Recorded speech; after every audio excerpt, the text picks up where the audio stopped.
Vamos a ver diagramas de secuencia, un tema bien interesante para diseño detallado orientado a objetos.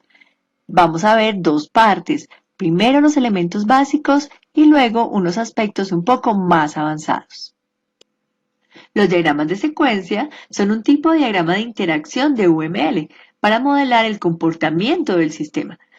Este diagrama y otros representan la parte dinámica y complementan muy bien otros diagramas estáticos como los diagramas de clase.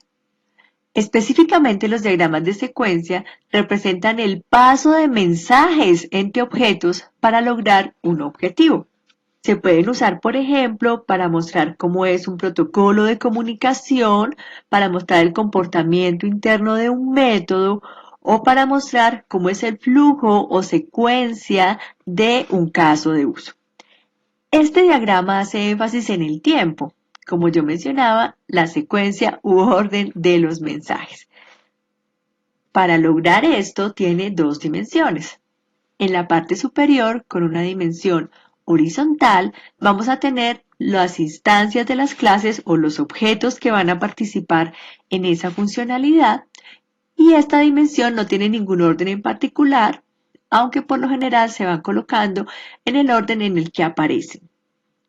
La otra dimensión es la vertical, representa el tiempo y los mensajes van de arriba hacia abajo, mostrando el orden en el cual se van ejecutando.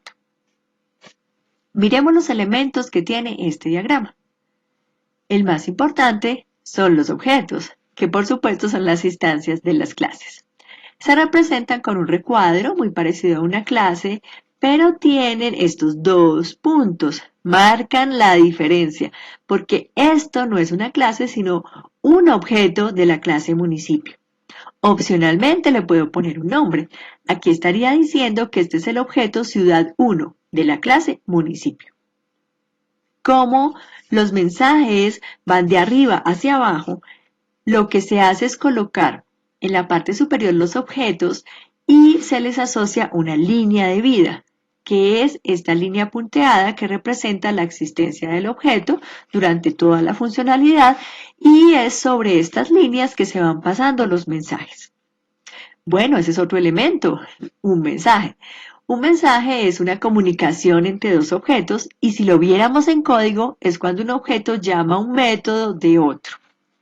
Por ejemplo, aquí tenemos dos objetos, un objeto transacción y un objeto de la clase cuenta, que se llama cuenta 1. Aquí este objeto está llamando al método consultar saldo de cuenta. Este mensaje en código sería como desde esta clase tener esta instrucción, cuenta 1.consultar saldo. Es importante tener en cuenta que el objeto que recibe el mensaje es quien tiene el método y así se representaría en el diagrama de clases. Por ejemplo, en este caso, consultar saldo sería parte de la clase cuenta. Cuando un objeto recibe un mensaje, empieza a ejecutar el método que le llamaron. Eso se representa con un bloquecito que es la ejecución, también llamado foco de control o activación. Es el periodo durante el cual está ejecutando este método, realizando todas sus acciones. Y si este método tiene muchas responsabilidades, la barrita puede ser más larga, porque de arriba hacia abajo representa el tiempo. Una barrita pequeña es que se ejecuta rápido, una barrita más extensa es que tiene más responsabilidades. Cuando finaliza la ejecución del método, el flujo regresa a quien lo llamó.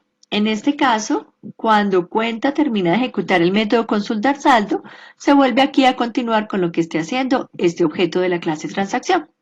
Eso es automático, pero a veces yo quiero resaltar que aquí hay un retorno. Por ejemplo, un saldo, un mensaje, un objeto, etc. Esto se representa con esta línea punteada, donde puedo ponerle un nombre. Por ejemplo, aquí el saldo, pero este retorno es opcional. No importa si aquí el método retorna algo o es void, no es obligatorio colocar estos retornos porque de todas maneras al terminar la ejecución continúa con el flujo desde quien lo llamó. Los mensajes que hemos visto hasta el momento son sincrónicos, es decir, se llama al método, se espera el retorno antes de continuar, pero algunas veces yo tengo mensajes asincrónicos. Por ejemplo, aquí este hilo envía un mensaje y como ven la flechita es diferente, es abierta, nos dice que es asincrónico, es decir, él no espera que retorne para continuar, sino que él puede continuar e incluso puede terminar sin que éste haya terminado. Ya empiezan a ejecutarse de manera independiente. La mayoría de diagramas de secuencia solo usa mensajes sincrónicos o solo usa mensajes asincrónicos, pero a veces se pueden combinar. Por ejemplo, esta cola de mensajes cuando termine, podría enviar un mensaje sincrónico al hilo. Ahora, ¿qué pasa si yo llamo a un método constructor? Estoy creando un objeto. Eso se representa de la siguiente forma. El mensaje tiene el estereotipo create, indicando que se crea este objeto y a partir de ese momento ya comienza su línea de vida. Posiblemente el objeto no tenga que ponerse desde la parte superior, sino apenas desde este momento de creación. También es posible que yo llame un método de la misma clase. Eso sería un mensaje al mismo objeto. Se representa con una línea que regresa hacia el bloque y sobre él aparece otro bloquecito de ejecución o activación. Miremos un ejemplo rápido.